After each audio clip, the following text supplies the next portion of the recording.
Honorable Biti, if you can just take us through what is going on, because we understand you were supposed to have a rally at Gokwe Center, but the police have since displaced some of your supporters amid information that the rally should go ahead. Some are saying the rally should not go ahead. Well, there is pandemonium, there is havoc, there is a flagrant breach of citizens' right. We gave notification to the police in terms of the law, MOPA, the maintenance of peace and order in this country.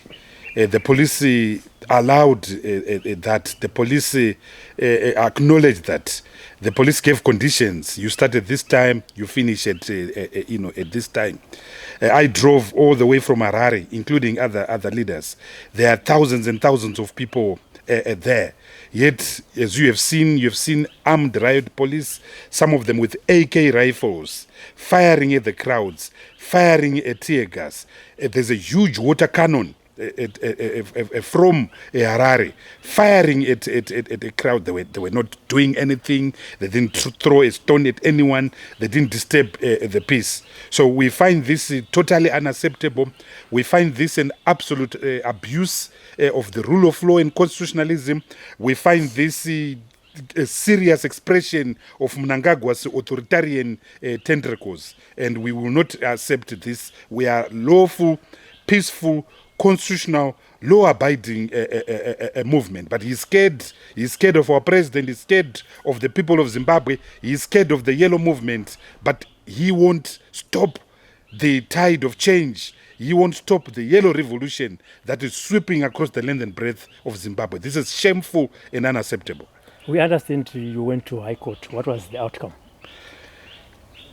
We had suspicions, we had rumors, we had innuendos and insinuations that they might do this. So we went for an anticipatory interdict to say we think these people want to stop our rally. The police came and said, no, we have no intention of stopping this rally.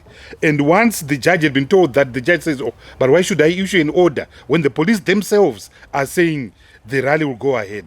So whether those who are in Harare and those on the ground are two different things, whether you've got two states, one controlled by Emerson, another one controlled by his deputy, we don't know. But all we know is that this is a dog's breakfast, a cantankerous status quo, and we are not happy at all. So from now, what's the way forward? Is we've seen the running battles. I think the key thing right now is to protect lives. The key thing is to ensure that no one is injured, no one is killed, because these people are bloodthirsty. They are vampires. They feed on blood. Only yesterday they killed 4 people in Nyanga. So the key thing right now, there's a responsibility on us to protect lives, and that's what we're now trying to concentrate in the next few hours. Thank you.